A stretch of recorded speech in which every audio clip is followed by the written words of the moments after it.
BJP ರಾಷ್ಟ್ರೀಯ ಅಧ್ಯಕ್ಷರಾಗಿರುವಂತ ನಿತಿನ್ ನಬೀನ್ ಅವರು news 18 ಜೊತೆ ಮಾತನಾಡಿದ್ದಾರೆ. ಬಿಜೆಪಿ ರಾಷ್ಟ್ರೀಯ ಅಧ್ಯಕ್ಷರ ಸಂದರ್ಶನ network 18. Nitin Nabin group editor in chief Rahul Joshi ಅವರು ಅವರನ್ನ ಮಾತನಾಡಿಸಿದ್ದಾರೆ.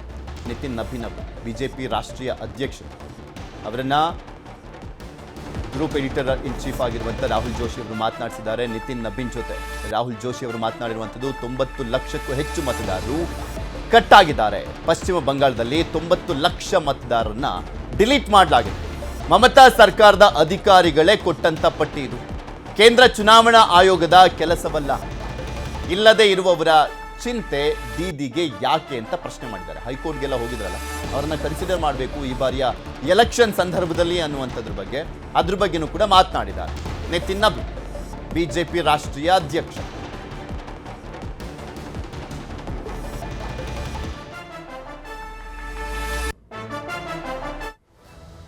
तो एसआईआर टीएमसी का मानना है कि ये दो फैक्टर हैं जो कि पूरा एक इंस्टीट्यूशनल तरह का कैप्चर हो गया है. इलेक्शन कमीशन आपके साथ है, सीबीआई ईडी की रेड्स तमाम चारों तरफ चल रही हैं और उनके समर्थकों पर चल रही हैं. भारतीय जनता पार्टी के समर्थकों पर नहीं चल रही, तो उनके तमाम ये चल रहा है. और एसआईआर के रहते 90 लाख से ज्यादा वोट कट चुके हैं. तो इसका बेनिफिट क्या आपको मिल रहा है एसआईआर का, जो 90 लाख वोट? पहले ये समझिए कि 90 लाख में से 30 लाख ऐसे लोग हैं जो थे ही नहीं, तो निश्चित रूप से क्या उन लोगों का फर्जी वोट देने का अधिकार दे दिया जाए? और बाकी जो 60 लाख जिसके डिमार्केशन हुए, बाकी चीजें हुई, 92 लाख टोटल जो है. सबसे महत्वपूर्ण बात यह है कि दीदी के ही प्रशासन के डीएम एसडीओ है ना जी.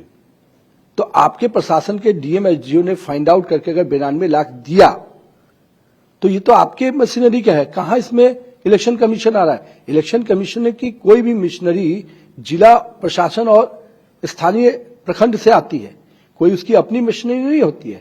अब उस मशीनरी ने ही 92 लाख डिलीशन के लिए अगर आगे प्रस्ताव बढ़ाया तो इसमें दीदी को बेचैन क्यों होना चाहिए? और 92 लाख अगर जा रहे हैं तो उसके अगेंस्ट तो आप कहां कहां दरवाजा नहीं खटखटाई, वहां से भी क्या जवाब मिला? आप क्यों वैसे लोगों की चिंता कर रही थी जो यहां है ही नहीं? क्या मंशा थी आपकी? तो आप क्या कहना चाह रहे हैं कि जो लोग यहाँ थे ही नहीं, जो इसमें आए हैं, उनका वोट ये लोग फर्जी डाल रहे थे? अरे कह नहीं रही, यही तो बात है. यही चीज की वकालत करी है दीदी. जो लोग है नहीं उनके वोट की वकालत, ये तो कहीं ना कहीं आम आदमी को समझ में आने वाली बात है कि उनकी वकालत जो है नहीं, ये किस उद्देश्य से किया जा रहा है. मंशा स्पष्ट नजर आ रही है. वो कह रहे हैं कि माइनॉरिटी वोट बैंक से आपने जो है वो काट दिए हैं, तो इसलिए उनके जो वोटर्स थे वो उनका आप काट कर जीतना चाहते हैं. बांग्लादेशी घुसपैठिए जो होंगे निश्चित रूप से उनका नाम कटेगा. अब वो माइनॉरिटी है कि मेजोरिटी है ये वो समझे, लेकिन स्पष्ट रूप से हम इस देश के नागरिकों के प्रति जवाबदेह है. हम विदेश से आए हुए बांग्लादेशी घुसपैठियों के प्रति जवाबदेह नहीं है. 27 लाख लोग डिसएनफ्रेंचाइज हो गए हैं इस बार. इसको आप कैसे देखते हैं? ये लॉजिकल डिस्क्रिपेंसी के तहत इसको जो है, लोगों के पास 2002 की मैपिंग भी है, गवर्नमेंट डॉक्यूमेंट्स भी हैं, और उसके बाद वोट नहीं दे पा रहे हैं. देखिए, इस पूरे प्रोसेस को देखिए. सभी राज्यों ने इसी टाइम पीरियड में ये प्रोसेस पूरा किया. पूरी सिस्टम ऑफ मशीनरी आपके पास थी. आपके लोग, और उनको 4-4 महीना एक एक चीज के लिए इलेक्शन कमीशन 1-1 महीने का टाइम देता है. पहले ड्राफ्ट पब्लिकेशन होता है, उसमें आप दावा आपत्ति, उसके पहले फिर 1 महीने का और एक्सटेंशन टाइम देता है. 2-2 महीने में अगर सब लोगों ने कंप्लेन किया, दावा किया होता तो ये विषय आ रहे होते. लेकिन दीदी का जो ये विषय है, 27 लाख लोग और ये विषय, इनको पूरा समय दिया गया. और आज भी प्रोसेस में ये देखना चाहिए कि हम जिन लोगों को अधिकार दे रहे हैं वो अगर है तो निश्चित रूप से उनको अधिकार मिलना चाहिए. जो नहीं है उनके चिंता में क्यों बेचैन है, ये मैं नहीं समझ पाया. ಕಾಂಗ್ರೆಸ್ ಪಕ್ಷದ ಬಗ್ಗೆನೂ ಕೂಡ ನಿತಿನ್ ನಬೀನ್ ಅವರು ಮಾತನಾಡಿದ್ದಾರೆ. ವಿಪಕ್ಷ ಸರ್ಕಾರದ ಅಂಗವಾಗಿರುತ್ತೆ ಅಂತ ಹೇಳಿರುವಂಥದ್ದು ರಾಹುಲ್ ಗಾಂಧಿ ಬಾಲಿಶ ರಾಜಕಾರಣಿ. ರಾಹುಲ್ ಗಾಂಧಿಗೆ ಗಂಭೀರತೆ ಅನ್ನುವಂಥದ್ದೇ ಇಲ್ಲ. ಅವರ ವರ್ತನೆ ಹೇಗಿದೆ ನೋಡಿದ್ದೀರಾ? ಸದನದ ಒಳಗಡೆ ಹೊರಗಡೆ ಅವರ ವರ್ತನೆ ನೋಡಿ. ರಾಷ್ಟ್ರೀಯ ಪಕ್ಷದ ನಾಯಕ, ವಿಪಕ್ಷ ನಾಯಕ, ಇಂದಿನ ವಿಪಕ್ಷ ನಾಯಕರ ವರ್ತನೆಯನ್ನ ನೋಡಿ ಅಂತ ಮಾತನಾಡಿದ್ದಾರೆ ನಿತಿನ್ ನಬೀನ್.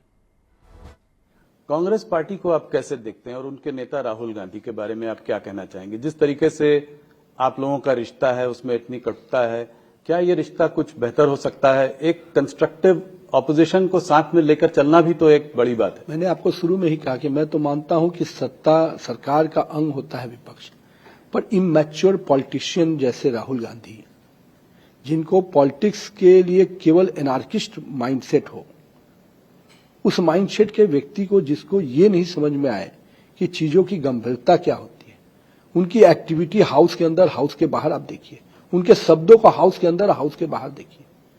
अरे एक राष्ट्रीय पार्टी, उसका लीडर ऑफ ऑपोजिशन क्या इस तरह के शब्दों का प्रयोग, इस तरह की चीजों का प्रयोग करता है? Leader of opposition Atal Bihari Vajpayee जैसा शख्सियत हुए, कई ऐसे बड़े बड़े कांग्रेस के बड़े बड़े नेता लीडर ऑफ ऑपोजिशन थे, उनके बिहेवियर को देखिए, उनके एक्टिविटी को देखिए।